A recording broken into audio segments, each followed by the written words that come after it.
বন্ধুসকল হয় বন্ধুসকল মই ইছুফ আলী আজি আপোনালোকৰ কাৰণে লৈ আহিছোঁ এটা সম্পূৰ্ণ নতুন ভিডিঅ' আৰু এই ভিডিঅ'টোত মই আপোনাক জনাম আপোনাৰ গাৰ্লফ্ৰেণ্ড অথবা বয়ফ্ৰেণ্ড বেলেগ কাৰোবাৰ লগত কথা পাতিছে নেকি, যদি পাতিছে আপুনি কেনেকৈ শুনিব, বা হয়তো দুজনে কথা পাতি থাকিব কিন্তু আপুনি কলটো শুনিব, তেতিয়াহ'লে কেনেকৈ শুনিব সেই বিষয়ে জানিবলৈ হ'লে ভিডিঅ'টো সম্পূৰ্ণ চাব লাগিব। আৰু মোৰ বিশ্বাস আপোনালোকে এই কামটো বা এই ভিডিঅ'টো চাই যিটো শিকিব সেইটো যাতে বেয়া কামত ব্যৱহাৰ নকৰে, তাৰ কাৰণে মই অনুৰোধ ৰাখিছোঁ। পাৰিলে ভাল কামত ব্যৱহাৰ কৰক।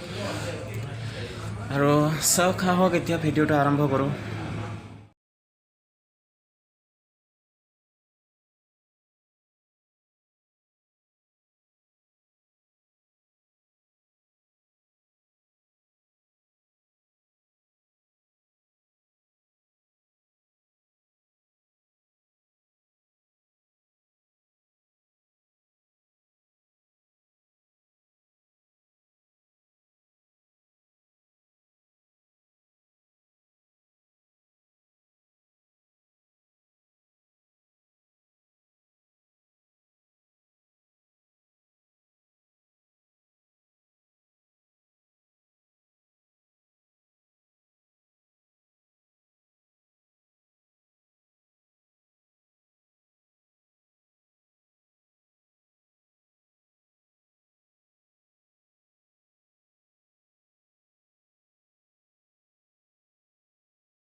ভিডিঅ'টো চাই কেনেকুৱা লাগিল, যদি ভাল লাগিছে তেন্তে লাইক শ্বেয়াৰ কমেণ্ট কৰিবলৈ নাপাহৰিব, আৰু এনেকুৱা নতুন নতুন টিপছসমূহ পাই থাকিবলৈ ছাবস্ক্ৰাইব কৰিবলৈ নাপাহৰিব।